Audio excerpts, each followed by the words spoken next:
Well, if you've been paying any attention at all over the last, about 30 years or so, you have heard over and over again when various people have predicted this, that, or another great calamity that would come because of man made global warming or climate change.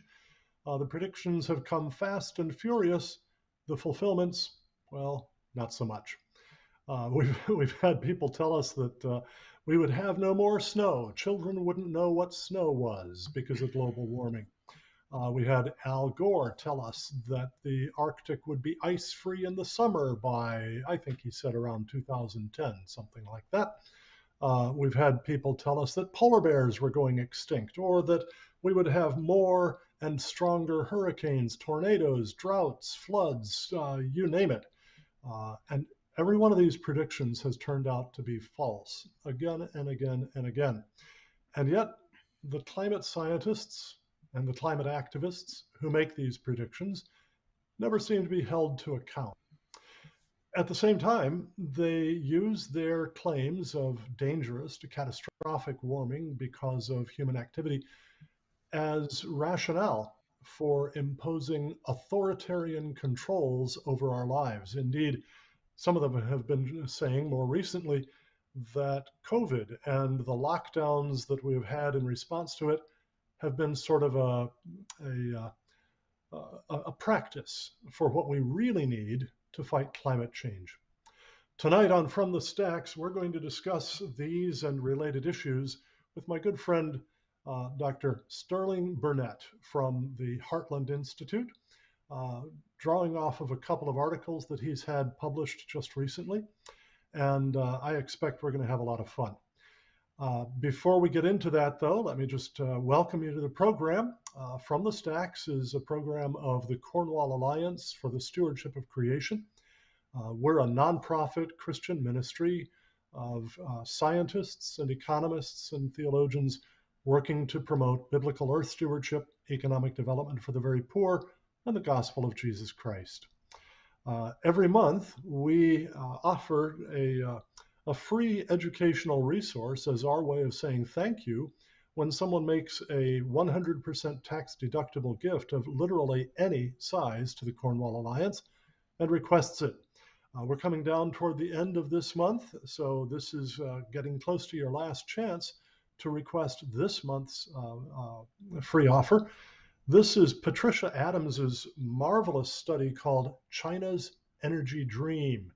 Patricia Adams is with Probe International, an environmental and policy organization in Toronto, Canada. She has been specializing in China studies for some 30 years or more.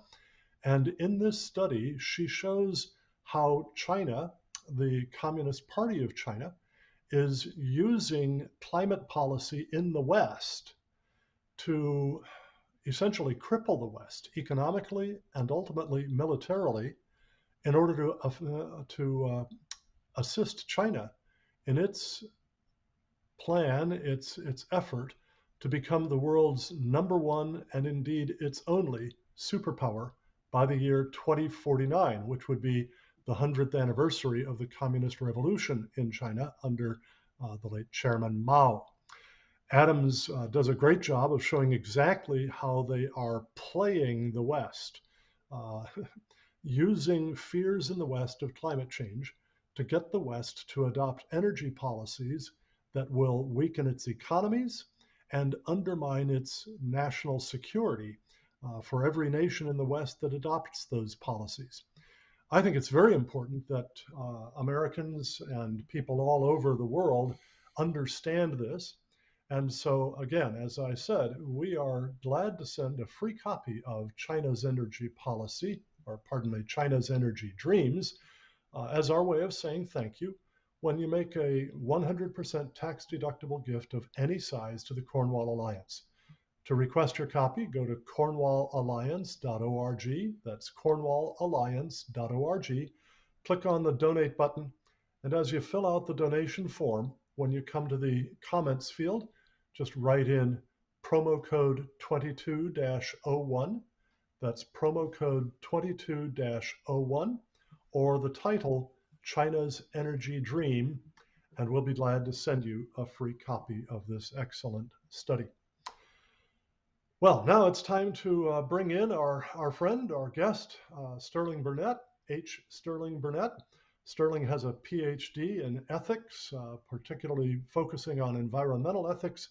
He has been at this work for well over 30 years. In fact, Sterling, you and I were talking a little bit before we got onto the program here, before we went live, and you said that you'd been on it a little over 30 years. I'm guessing it's closer to 40 years that you have Well, been doing this. You're maybe one of maybe the part time. Yeah. yeah, you're not necessarily one of the founding generation No. of free market environmentalists or of wise use environmentalists, but you're not too far off. And you and I were talking about some of the people from whom we've learned. A couple of them have gone to their reward. We have Rick Stroop, and Ron Arnold, both of Yep. whom have recently succumbed, both older. And there are others of our friends who are up there. And I guess you and I are kind of getting up there as well. But at any rate, Yes. thank you, Indeed. thank you, Sterling, for joining us tonight. I want you to imagine for just a minute that you have just walked into a room full of people who don't know you, Right. and you have a couple or 3 minutes to tell them about yourself. What are the things that make you who you are? What are the things that you do, and why do you do them? Okay. Boy. Well, I have always had a passion for liberty, and I learned as an undergraduate that there was a group of people called libertarians that actually believe in limited government consistently across the board, and I turned out to be one. I started working on environmental work because one of my passions is the outdoors. I am an active hiker, I'm a swimmer, and I hunt and fish. And so I care about the outdoors. And combining my passion for liberty and my passion for the outdoors, I worked with a lot of environmental economists in my younger early years and decided that economics had won the war for freedom in economics, that capitalism had definitely proved superior to Marxism, though Marxism is making a comeback. You can never keep much like Dracula, you can never keep a bad monster down. But I thought they needed to win the war, sadly, for liberty um, in the philosophy and theory, not just when my friends came. When friends of mine's kids came home from school and they said their kid had been caught cheating, and they took umbrage and corrected him. They weren't complaining because he had cheated inefficiently. So an economist might look at that and say, "Oh well, it's a shame he got caught, or if he'd been more efficient, this wouldn't have happened." They weren't complaining about the efficiency of his cheating. They were complaining that it was wrong. And I thought we need to make the case for liberty from a moral perspective, not from a utilitarian perspective, which I don't think is a strong moral point of view. I think you'd have to ground morality in rights. So that's what I studied as a graduate student, and I've carried out my work since graduating, even before graduating. Started working at think tanks. I worked at a multitude of think tanks in D.C.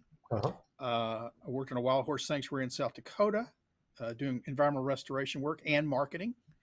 And then I worked for at a philosophical think tank, and then at the National Center for Policy Analysis in Dallas for 18 years, and now for 8 years at the Heartland Institute, which is, Yeah.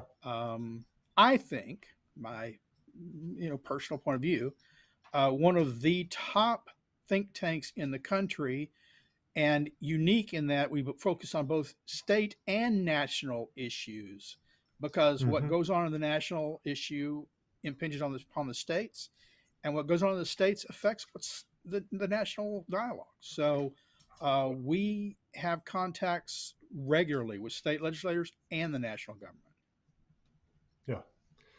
Well, thank you, Sterling. I know that I have learned an enormous amount by reading your work over the last, roughly 25 years since Yep. I think we first began to be aware of each other's work in this field. I've always appreciated your writing. And just recently, you've published a couple of articles in the Climate Change Weekly, which you edit for the Heartland Institute. One of them was called Alarmists Embrace Authoritarianism, Ignore Lessons of History. The other was called Being a Climate Alarmist Means Never Having to Admit You're Wrong. And those both were in the Climate Change Weekly from Heartland, and you gave us permission to reproduce those on Cornwall Alliance's website as well. So people who want to read the actual articles can go to cornwallalliance.org, click on blog, and then just scroll down, and they will find both of those as well as lots of other articles. But I want to start with your article. Being a climate alarmist means never having to admit you're wrong, Yeah. uh, and talk about that a little bit. First, though, I almost forgot. I do want you to tell our listeners how they can subscribe to Climate Change Weekly. I think it's a great source, and they will learn a lot from it. Well, we've got a few publications that they can subscribe to. One is Climate Change Weekly, one is Environment and Climate News. Climate Change Weekly, you just go to Heartland's website, www.heartland.org, scroll down to Climate Change Weekly, and click on subscribe. It's not hard, but you have to do it. You can't write me and ask me to do it for you. I get that a lot, but we're not allowed to do that because we don't want to be accused of spamming people. So you have to do Yeah, it. We also have daily, pretty much, something called climate realism. Not all the articles are from me, yeah, but it's a response to whatever the climate scare story of the day is. And we have a brief, something called Climate at a Glance, where we take yeah. the top arguments about the dangers of climate change, and in a two-page summary, we refute claims of horror with facts. Yeah. Yeah, and that is a great resource, by the way, and it's something that I think a lot of people will find very, very helpful. So that's what's its title again? What's it called? Climate at a glance. Climate change, Climate at a climate glance. at We a glance. recently, Yeah, yeah, climateataglance.com is the one where it's the little two-page summaries on U.S. temperature, on tornadoes, on yeah, hurricanes, and we put it into a booklet that we are about to ship out to all the science teachers in schools around the nation. yeah. It's a great thing. I saw the booklet at your conference Right. back in October. It was right, big conference, the That's right. 14th International Conference on Climate Some climate Change. change. Great, Yep. great event. So let's go now to your article. Being a climate alarmist means never having to admit you're wrong. I confess, I almost introduced this by reference to the old 1971 movie Love Story that made famous the line, "Love means you never have to say you're sorry." But of course, that's a sorry notion of what love is, because really, really, Right. love means you're ready to say you're sorry But when it's the you inspiration. It is the inspiration for the do it wrong. title of my essay. Right. Was it really? Oh yeah, yeah, Okay, yeah. well, No, it was. It was. In fact, I was going to call it "Being a Climate Alarmist Means Never Having to Say You're Sorry," yeah, but I changed it to "You're Wrong." So yeah, no, that was the inspiration. well, I suppose Eric Siegel might have been upset about your stealing the line. We're showing our age that we're even familiar with a movie from that time. Well, Although, I was a by the young way, man when that movie came out. Very yeah, young. this week is the 80th anniversary of the release of Casablanca, one of the Mm. greatest movies ever made, my favorite of all, and it's actually back in the big screen theaters this week, just Oh, for a very couple of good. days from That Fathom one was Events. before my time. Casablanca Before was my before. time To too. be clear. Yeah, yeah, before my time too, but it did become my favorite. I confess I've seen it nearly 40 times, and I Oh still my goodness. always enjoy it. I It's a was at strange friend with a movie. lunch. I was at lunch with a friend today, and we actually discussed Key Largo, which was another Bogart film of the era, Oh, another with of my George. favorites. In fact, when we lived in South Florida, we lived inland just enough that we didn't get evacuation orders when hurricanes would come, but we had friends who lived right near the beach, and so they'd get evacuation orders when hurricanes were on the way. Our house was built post Hurricane Andrew, so it was built to the high specifications necessary for surviving hurricanes. So our friends would come and stay with us for There the you 2, 3, sometimes 4 days that they weren't allowed to stay in their own home. And we would always make sure that we'd watch Key Largo during that because, of course, it go. focuses on what happens when a hurricane Well, comes we, to the Keys. my wife and I took a vacation in Key Largo. I'm guessing it was 4 years ago. I forget which hurricane struck most recently so badly in Florida, but we were at a condominium complex on the water in Key Largo. Beautiful views. Little restaurant right next door that went out, jutted out over the water. And about a month and a half after we got back, the hurricane hit and took out the Yeah. restaurant and did a lot of damage to the condo. Yeah. Well, they'll do that. That's for sure. The Keys are Yeah. accustomed to that. But that actually kind of ties into one of the claims that a lot of Right. climate alarmists make, which is that global warming will cause more frequent and more powerful hurricanes. Uh, what do the data show us about that, Sterling? Well, now they have long claimed it would cause more frequent hurricanes. And the IPCC, the Intergovernmental Panel on Climate Change, has been pretty consistent from the beginning that there's no evidence of that. Yeah. Their climate models don't support that. But they have claimed that it should cause hurricanes to last longer and be more powerful.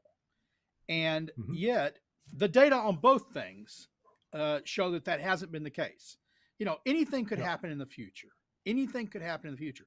But we now Of course. have, since James Hansen, the godfather of global warming, first testified in Congress before the Senate, 1988, we now have 33 years of predictions that it would get worse, and they consistently haven't gotten worse. In fact, the numbers of hurricanes have fallen modestly over the last 30 years.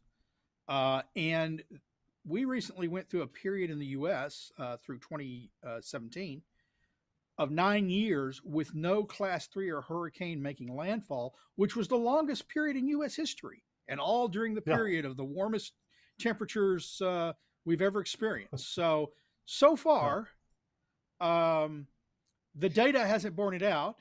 And as I Yeah. point out in my article, that hasn't stopped. Every time a single hurricane strikes or a tropical storm forms in the Gulf or in the Caribbean, some climate alarmist or another making headlines by saying, this Yeah. is proof of global warming. This is proof of climate change. Yeah. Our Hurricanes mutual form during friend, hurricane season, and it's proof of climate change. I don't know. right? Yeah. Our mutual Next friend, wildfires will happen during wildfire season. Oops, that yeah, happens. Oh my gosh, it must be climate yeah, change. right. Yeah.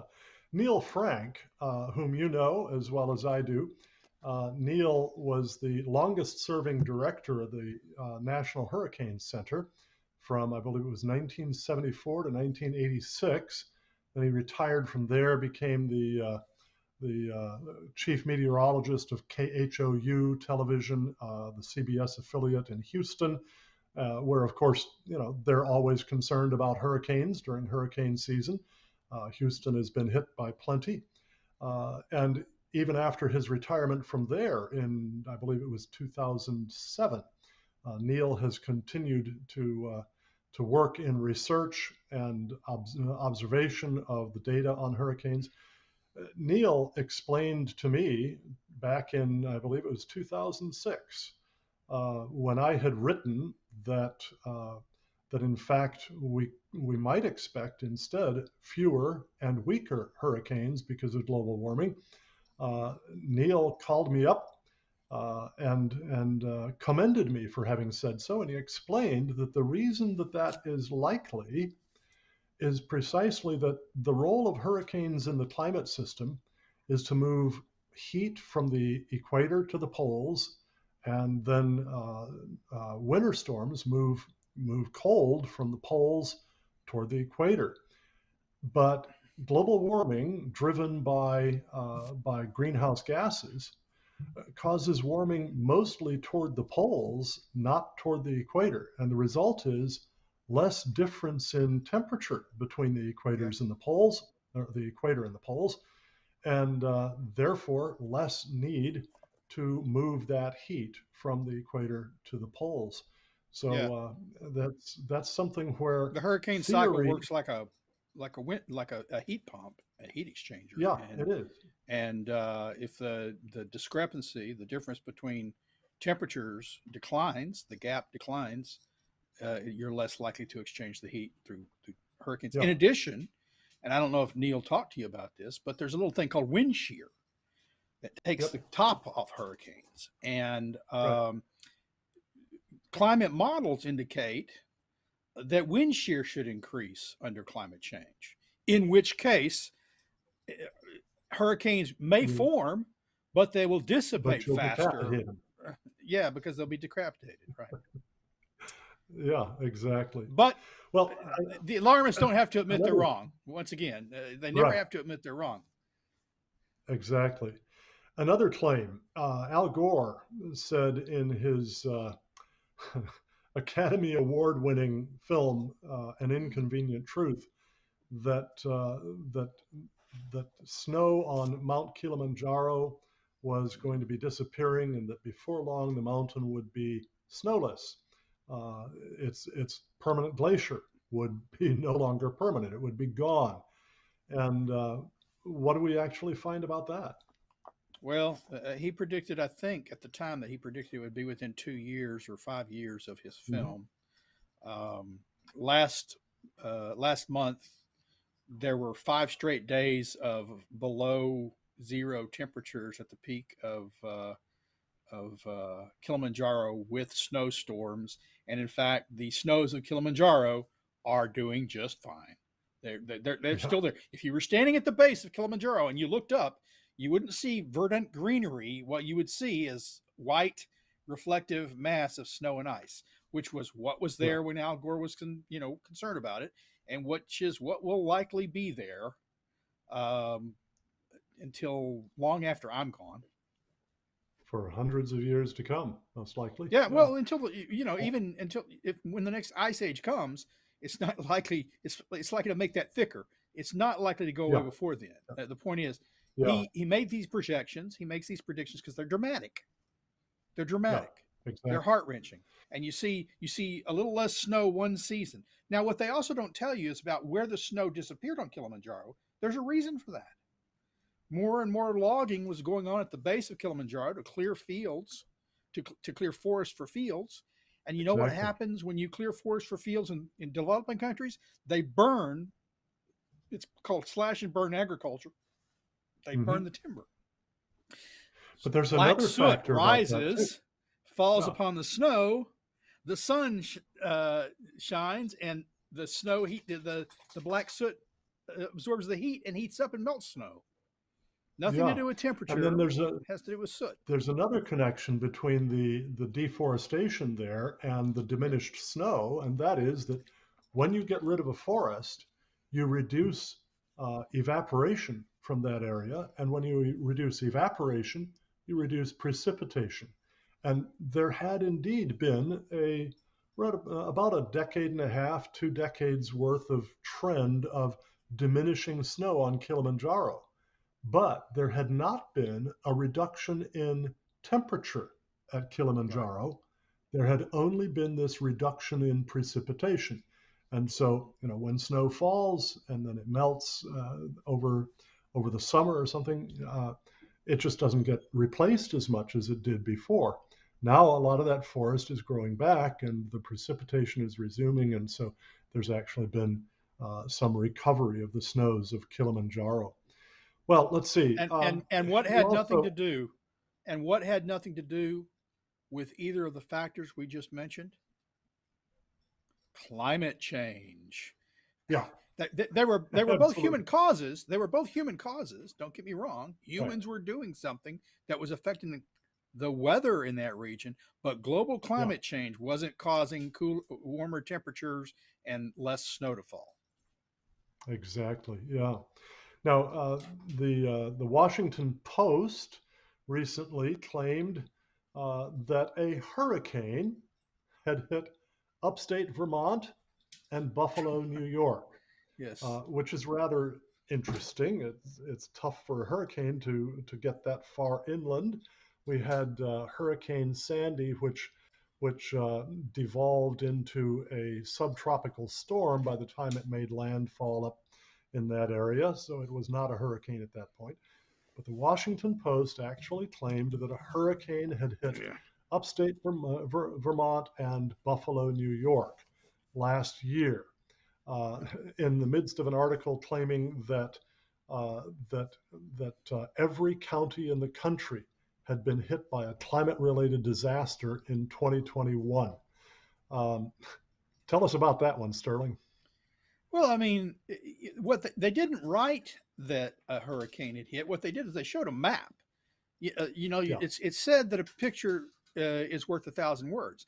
So they showed this map of all the natural disasters, all the extreme weather events that hit the country around, and then above northwestern New York and Vermont, they showed that a hurricane struck. Now, I'm sure this may have come as a surprise to the weather forecasters at television stations in Buffalo and Vermont, and to the people of or the Vermont residents. who had forgotten about the great Vermont hurricane of 2021. But the Washington Post showed it, so it must be true.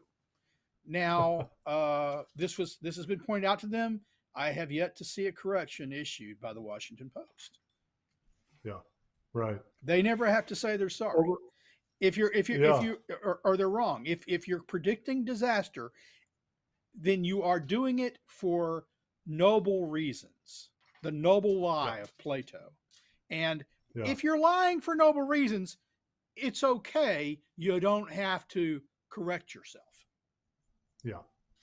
Over on the other side of the country, we had alarmists claiming that climate change-driven drought would result in drastically lower levels for the water in Lake Tahoe. What happened there? Well, the water levels were drastically lower. They'd gone below the rim. It's not the first time it's ever occurred, by the way. Historically, it happens fairly Hmm. regularly. You know, there's a dam. They let water out. The problem is, within 24 hours, you had papers talking about how dramatic the decline in Lake Tahoe was, and then 24 hours later, they had a bad snowfall and rain, and the water levels went back above the rim, and they were talking about how climate change was causing the great snowfall and rain. Uh, so it's Heads both. I win, tails you lose. That's right. You can't get it wrong with Lake Tahoe. Climate change, whatever happens there, and what they didn't, the real dishonesty with this whole Lake Tahoe thing is, so we had one bad year in Lake Tahoe where the levels had fallen dramatically, and they don't mention two factors. 3 of the 4 previous years, they had to let water out of Lake Tahoe because they had too much water in it. So Yeah, there was so much water, they're having to actively let it out so they don't have flooding. One year it goes down. It's like, oh, it's all over. This is what you see, ignoring the past few years, and they also ignore another little factor. The weather hasn't changed around Lake Tahoe at all.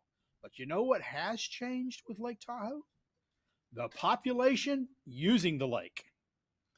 yes, Millions more people draw water from Lake Tahoe and the rivers that feed Lake Tahoe than did when it was found, when they dammed the river flowing through there and created the reservoir. If you got more people taking water out and you don't have it, and you have the same or a little less in some years water going in, you're going to have falling lake levels. Yeah. But it's not global climate change. But it's not global climate change. All right. We're going to get to your other article, Alarmists Embrace Authoritarianism and Ignore Lessons of History.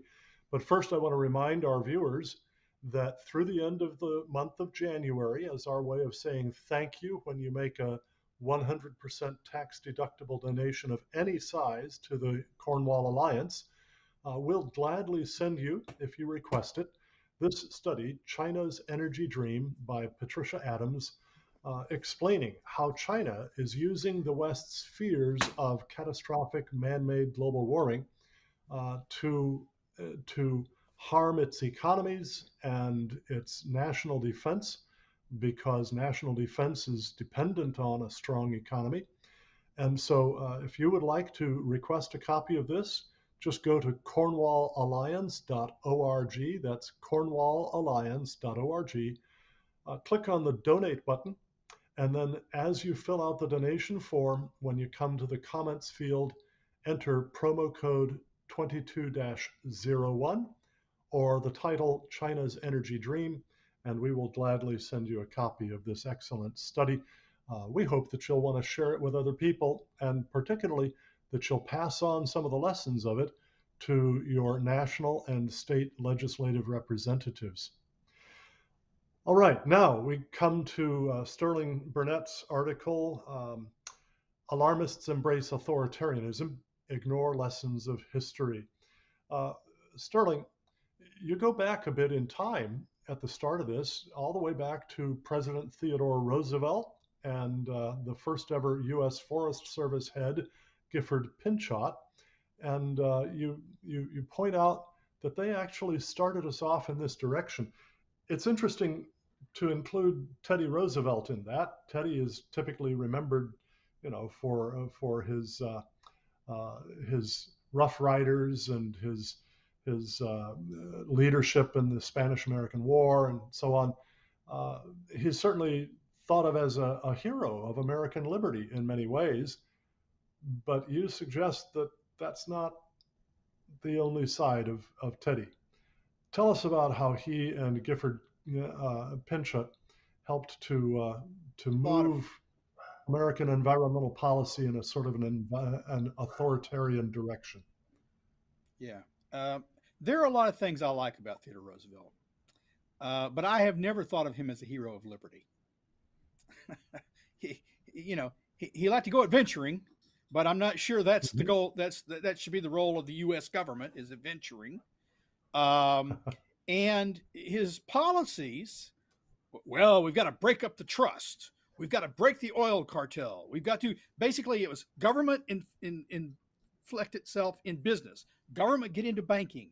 Government, big government was the answer to a lot of things under Roosevelt. The term progressive era was coined during Roosevelt. And I don't know many people who think progressives are conservatives.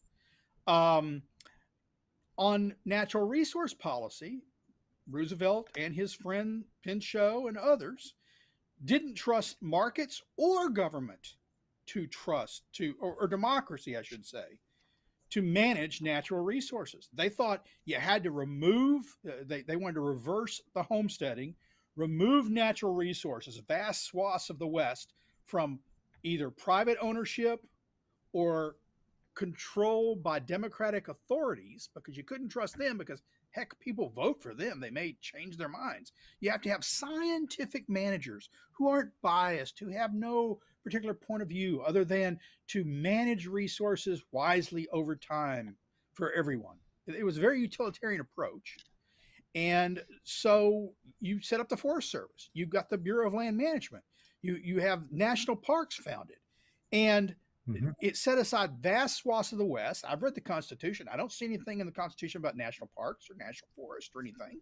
But suddenly, the federal government owns a third of the land. And history doesn't show, despite having scientific management, immune to politics, which was the goal, um, that these Supposedly. lands have been managed very well. Yeah. But that hasn't stopped them from creating one problem, big government managing large swaths of land, and then compounding about saying, well, the problem is we don't have enough government. If we only had more government and we had more control. It's never we reverse course and say maybe we made a mistake in the first place. It's always bigger government is always the answer to whatever problem big government created. Yeah, I just saw news that the National Forest Service has revised its policy on forest management. For a long, long time, we had basically a hands-off policy, and a whole lot of people have pointed out that that's really probably the main culprit in bringing about the massive wildfires that we've seen over the last few years. Because with a hands-off policy on forest management, you wind up with a whole lot of dead timber. You wind up with dense undergrowth. And once a fire gets started, oh boy, it's got a whole lot of dry, old fuel in there, and it just burns at extremely high temperatures and spreads extremely rapidly. And now, at last, the Forest Service is catching on and instructing that it's going to change its management. But unfortunately, the news I saw about that anyway indicated that the total area that they were going to work on this way was actually just a very small fraction, a small percentage of the total forest area that the National Forest Service supposedly manages. So it's not really going to do too much to prevent the wildfires, at least in the near future. Well, the national forests have been mismanaged for a long time. Now, for about 40 or 50 years, actually closer to 80 years, from the time they were founded through Reagan, through President Reagan, they were managed largely for timber production. Right. And that's when Smokey the Bear arose. And he told us only you could prevent forest fires. And every fire Mm-hmm. that formed, they tried to suppress as quickly as possible. Because fires under this management regime, it was, that the belief was it destroys valuable timber, which we need for American growth. Timber production was the goal. Now it was to be managed well. You were supposed to replant. You had thousands of miles of road into the national forest. I'm not going to tell you it was great efficiency. You had more miles of roads in the national forest. They weren't paved. They were rock roads, caliche roads. But you had more miles of roads in the national forest than you had in the national highway system. Hmm. And that provided access to loggers. But when a forest fire happened, it also provided access for forest firefighters. Now, after Reagan ceased to be president, we were logging up more than 12 million board feet a year. It fell to 2 million board feet a year. They started ripping Mm-hmm. out forest roads because the new management regime was what they believed, because they had these scientific managers, an ecosystem approach. We know best how the ecosystem would work. And evidently, how the ecosystem would work is we let more trees grow than have ever grown there historically. So they're denser than ever. What used to be 30 trees to an acre is now 900 spindly trees to an acre. We let pine bark beetles spread between these very closely packed trees. It's easier for them to spread.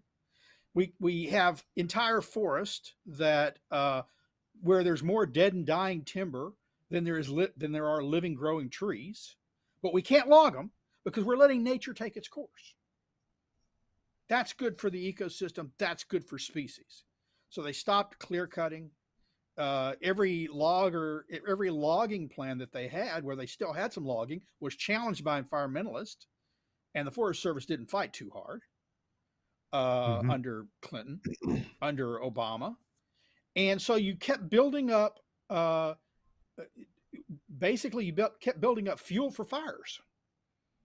When you have dead timber that's standing and rotting, and it turns into kindling. And so when a lightning strike does occur, and under the new regime, if the fire occurs distant from a community, we just let it burn because it'll burn out. Guess what? The fires weren't burning out. And so you're left with these fires on your doorsteps. Firefighters can't get back into the backwoods because you've ripped out the roads.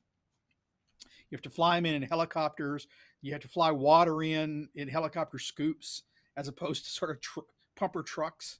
Um, Hmm. and so you have these huge conflagrations. You have wildfires start to grow. And of course, the environmentalists jump on that and say, oh, that's climate change. Forest fires are growing because wildfires are growing in size because of climate change. No, it's because of changed logging policies that left a lot of fuel waiting to go up. I like to Yeah. call it the burn baby burn policy of the Yeah. latter 20th, early 21st century.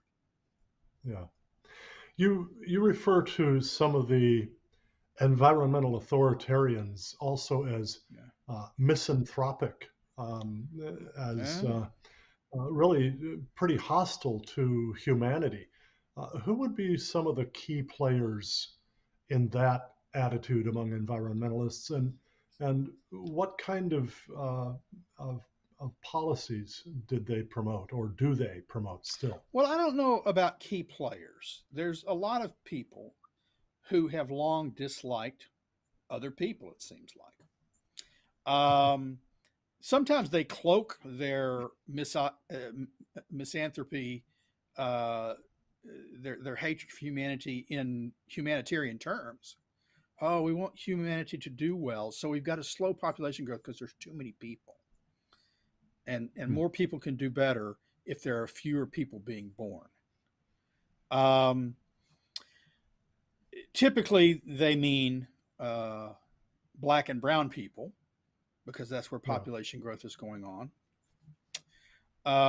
They openly admire China, but you had a philosopher Arnie Nice who said the ideal human population of Earth was 200 million people.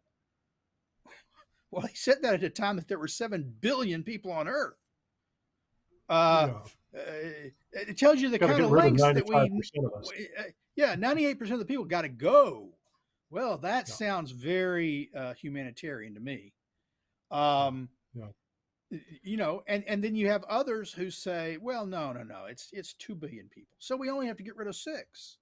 And the point is, Yeah. and then they say, and we need to take active and passive ways of getting there. So people should voluntarily Yeah. give up having children, but that won't be enough. So we need to take some active roles too. And they always point to China. And I guess if you like authoritarian regimes telling you whether you can have a kid or not, and you like preferential female infanticide because you want a male child, and that's what happens in China. That's what happens. So you've got an abundance of males and not enough females there. You've got a huge discrepancy. Uh, Yeah. you know, uh, then you love this policy. But if you actually think humans aren't a bad thing, that we Yeah. should actually help people thrive and flourish, and that you don't have any business telling other people whether they can have Yeah. children, then these policies are pretty awful. But the environmentalists have been pushing for a long time. I mean, look, Some Paul of the Ehrlich said we would rhetoric. have 200 million people die in the 70s. He said Yeah. that by the 80s there would not be enough water in the world for people, and we'd have water wars. Yeah. As far as I can tell, None of his all the predictions, of course, predictions, came true. none of his predictions have ever proven true. He's made hundreds of predictions over the years. As far as I can tell, not a single one has ever proven true. But boy, he kept coming on the talk shows, and they kept putting him on as if he's an Yeah. authority. They kept Yeah. publishing his books. His last books were wrong, but maybe this one will be right. Yeah. Some of the rhetoric that you get from this movement, I think, is very revealing. Back in, I believe it was 1961, that an official with the Rockefeller Foundation said, "The earth has a cancer, and that cancer is man." These people will talk about people pollution, or um, oh, let's see, what were some of the other ones that they've used? A member of the Forest Service, a member of the Forest Service, and their Forest Service Employees Ethics Association said Yeah, that we are that we are a cancer and a virus, and that we can only hope for the next virus to come along to wipe out a large percentage of the population. This is a public that's employee right. being paid for us. This is a Yeah, scientific manager.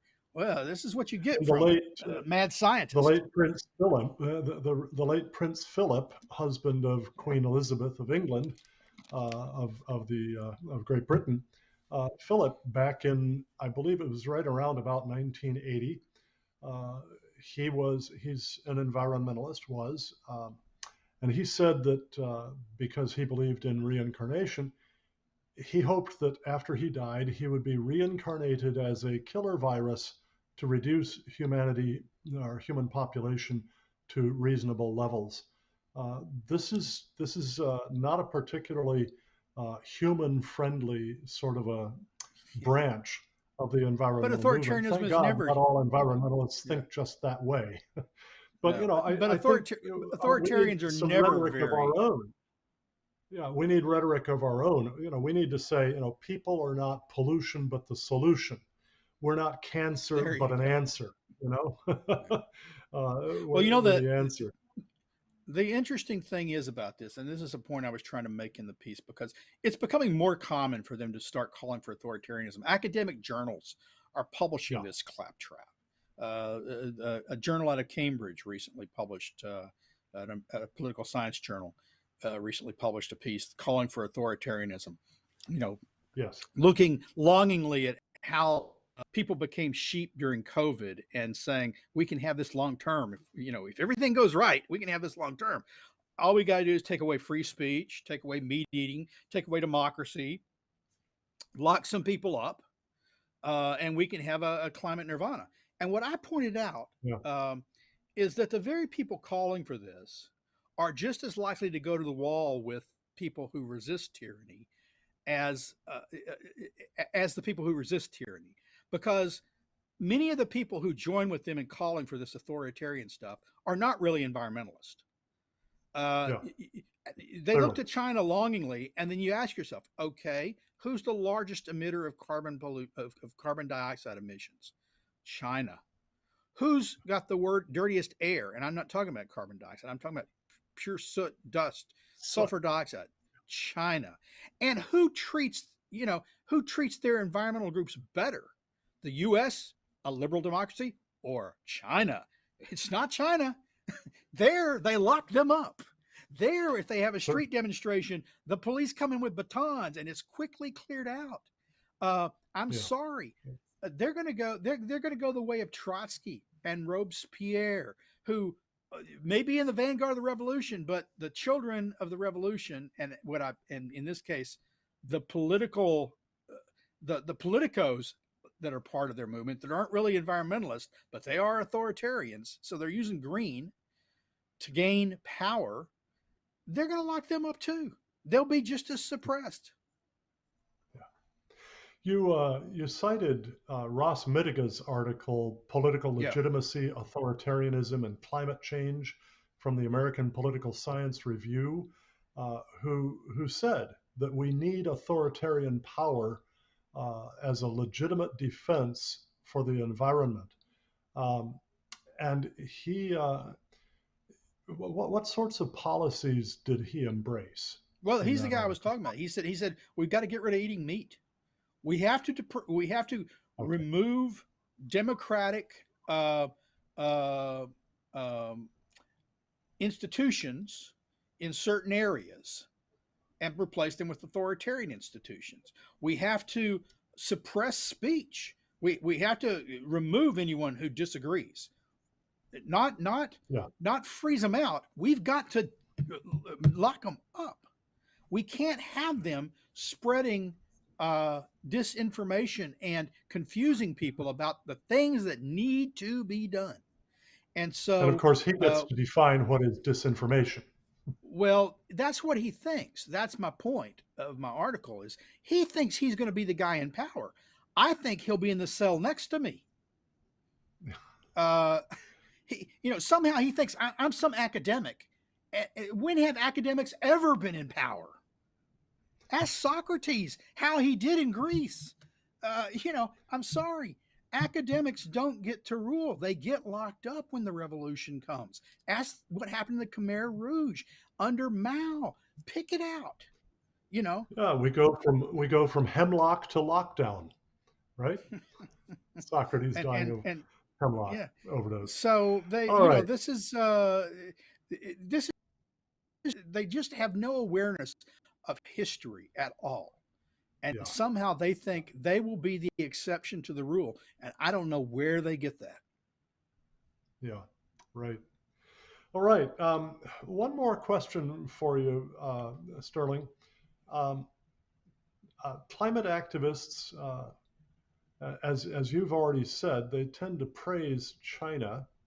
You've referred to the fact that China has the dirtiest air in its cities. Well, not every dirtiest city is in China. We've got New Delhi in India, which is pretty far up there on the list of dirtiest cities. But China does pretty badly, largely because it uses an enormous amount of coal, uh, more coal than any country in the world, and it doesn't use it very cleanly. In the Western countries, when we burn coal, we have scrubbers so that all of the true pollution from burning coal gets removed before anything gets out into the air, and all that comes out is water vapor and carbon dioxide, and those are both good for the world, good for photosynthesis, and good for watering plants.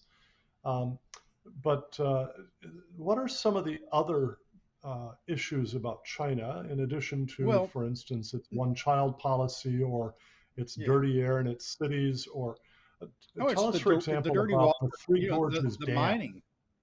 Yeah, the Yeah. mining Okay, is mining and the awful. Three Gorges Dam. Mining. Run those down Yeah, for well, us a bit. I can't say much about Three Gorges Dam. I don't know much about it. That's why I didn't write about it. Oh, I know they well, I'll dammed the fill in a river. little bit. They created an enormous lake. They moved a lot of people off their lands. They flooded cemeteries and graves that were in the mountains.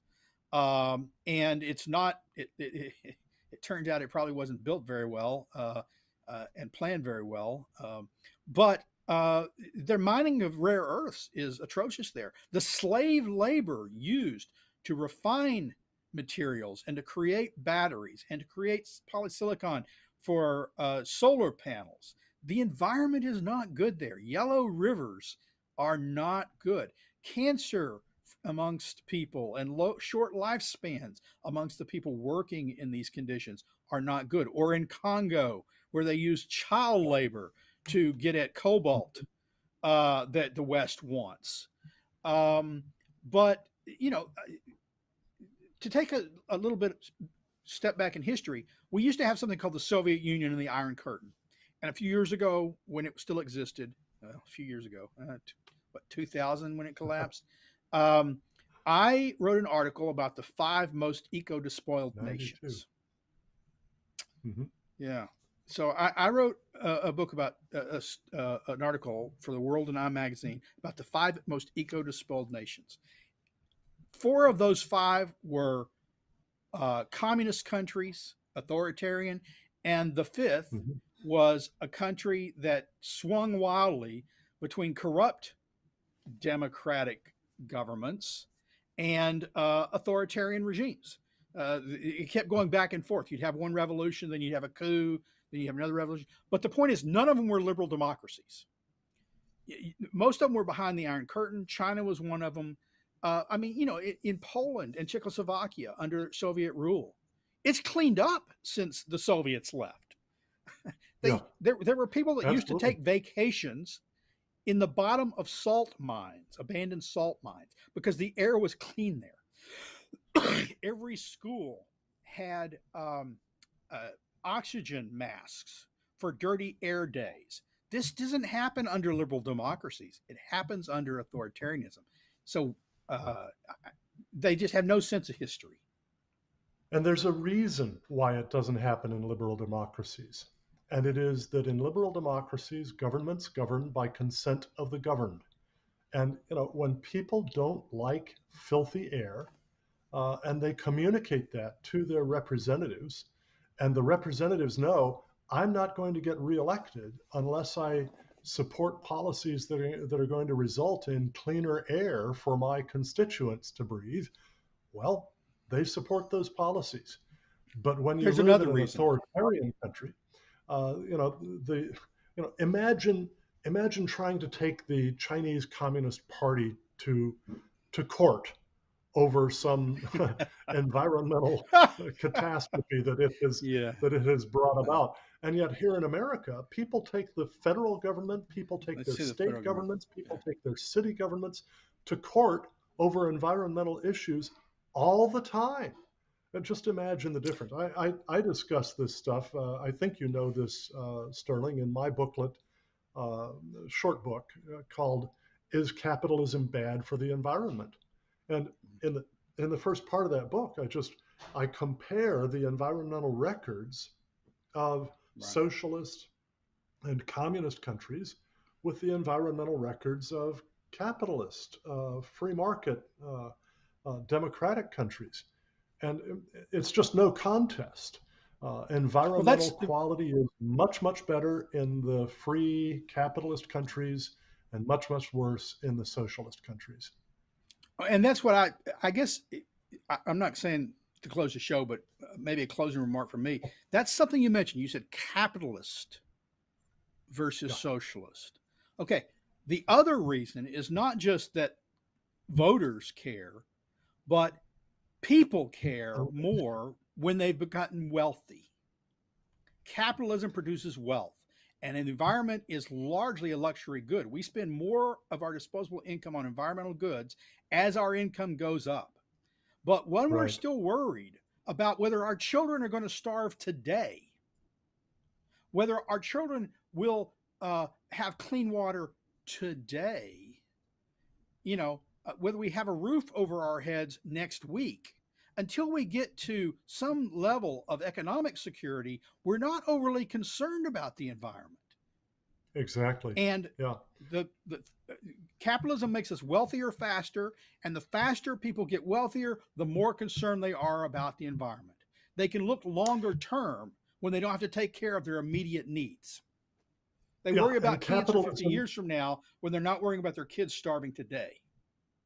yeah, capitalism also not only makes people wealthy, but being wealthy pretty much by definition means that you own property. Capitalism makes people owners, and owners care about what they own. I I love making this point in a sort of a funny way. At least I hope it's funny. I tell people when I'm speaking, why is it that you find graffiti on public bathroom walls and not on your bathroom wall at home? Well, it's because you own your bathroom wall at home and you want to be able to resell this home with good resale value. And so you take care of it. But nobody really has any incentive, any real sense of ownership over public bathrooms. And so that's why we get graffiti there. I used to use that all the time. And starting about 6 or 8 years ago, I had to revise the way I do it. I guess it was just about 4 years ago. Had to revise the way I do it.